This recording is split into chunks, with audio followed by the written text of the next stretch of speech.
I never thought I'd be telling a story like this. I don't scare easy, but yeah, I'm still shaking. My name is Matt. I'm 31. Last Saturday, me and my friend Jake drove up to his family's cabin in the mountains. Deep in the woods, no cell service, pine trees in every direction. The kind of place where the quiet feels heavy, nice, refreshing. We're hoping to do a little bit of fishing, maybe scout some deer if the weather held up. Nothing wild. Jake's dog back home needed meds, so around 9 he drove into town. He said he'd be back by midnight. I didn't mind. I like being alone. Or at least, I thought I did. I crashed out early, and then at about 2:30 in the morning, I woke up. Not from a dream. Just something felt wrong. It felt like the air itself had teeth. My heart was already pounding when I opened my eyes. My mouth was dry. My skin felt like it was crawling. I laid there, staring up at the ceiling slats, trying to figure out why my body was panicking before my brain had caught up. I told myself it was nothing. Altitude, too much coffee, just my imagination. But the feeling didn't fade. Something was outside. I lay there for maybe 10 minutes, breathing slow, listening to the cabin settle. Then I heard it, knocking. Not loud, not urgent. Honestly, soft, polite, like whoever it was didn't want to wake me up. I grabbed my flashlight and I pulled on my sweatpants, walked to the front of the door. I leaned in and peeked through a small window. There was a kid standing on the porch, maybe 10 or 12 years old, hoodie pulled up, jeans, sneakers, pretty normal except, he was in the middle of nowhere at 2:30 in the morning. His head was down, shoulders hunched like he was cold. He knocked again. Tap, tap, tap. The first thought I had was he was lost. There's no way a kid should have been out here alone. The nearest road was like 3 miles away. The nearest house was even further. My hand actually reached to unlock the door before my brain caught up. Something stopped me. Something didn't feel right. I flipped on the porch light, and that's when the kid looked up. His eyes were black. Not dark brown, not shadowed. Solid, oil, slick, black.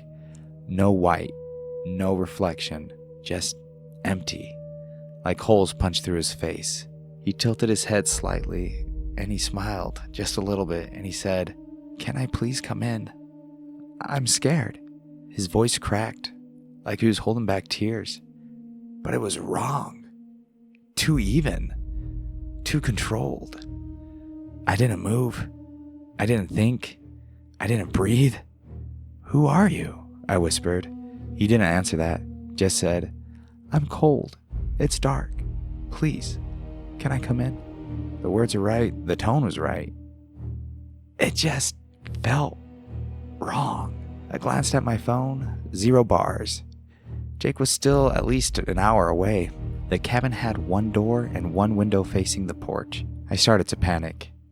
There was no back door. I left my gun in my truck like an idiot. I looked down at the kid's feet. No mud, no dirt, no footprints on the porch. "Where are your parents?" I asked. He blinked slowly at me. "They're gone. I need help." The words "gone" hit me. Not sad, not scared. I reached for the deadbolt, and then he moved. Not stepping forward, just closer, like he slid an inch without lifting his feet. The dread came back full force. My chest felt tight, like my ribs were trying to pull inwards. "Stay there," I said. He didn't. Another tap at the door. Closer now. I turned and I booked it. Back to my bedroom, I grabbed the knife I kept under the mattress. My hands wouldn't stop shaking. When I came back, the door was still locked. He was right at the glass. His nose was almost touching it. His smile was even wider now. "Can I come in?" I yelled for him to stay back. He just tilted his head again, curious, patient. And then there was another knock. Behind me. Not on the door, but on the one back window. I turned. 2 small hands were pressed flat against the glass. And when I looked up, it was the same kid.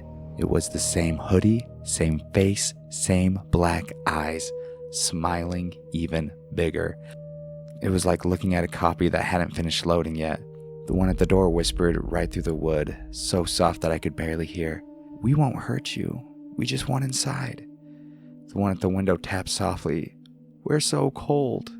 Please, let us in. I bolted, ran to the closet off the living room, slammed the door, and I locked it. I sat on the floor with my back against the wall, knife in one hand, flashlight in the other. I shut off the light. I didn't want them to see it under the crack. I tried to control my breathing. Slow, shallow, counted every inhale. The knocking didn't stop. Front door, the back window, sometimes together. Sometimes one at a time, like they were taking turns. At one point I heard one of them whisper, "He's still awake." I don't know how they knew. They kept talking. Same phrases, same voice, calm, patient. "We just want inside. We're so cold." I didn't sleep. I didn't move. I just waited. Eventually the knocking stopped. The footsteps. No whispers. Just the wind in the trees. I didn't come out. I heard Jake's truck pulling up on the gravel around 10 in the morning. Sunlight filled the cabin. The porch was empty. No footprints. Nothing. Jake found me still in the closet, knife out, shaking. He laughed at me at first and stopped when he saw my face. Pale, like a madman. He told me he got a flat halfway up the mountain and had to limp it back into town and fix it. Took hours. We checked outside. Nothing. No marks. No signs. No one was there. No one had been there except for me. But I know what I saw. I know what I heard. To this day, me or my friend have never talked about it. We've actually drifted apart because he thinks I'm crazy. I have never been more scared in my life. I have never been back into those mountains. I've even given up a lot of things I like to do, like hunting, fishing. I just can't bring myself to go back. They live there. They're out there. The more I think about it, I know how crazy it sounds. I honestly don't believe in a lot of things like this. Ghosts, skinwalkers. I've grown up with stories like this. But I know they were there. I know what I saw.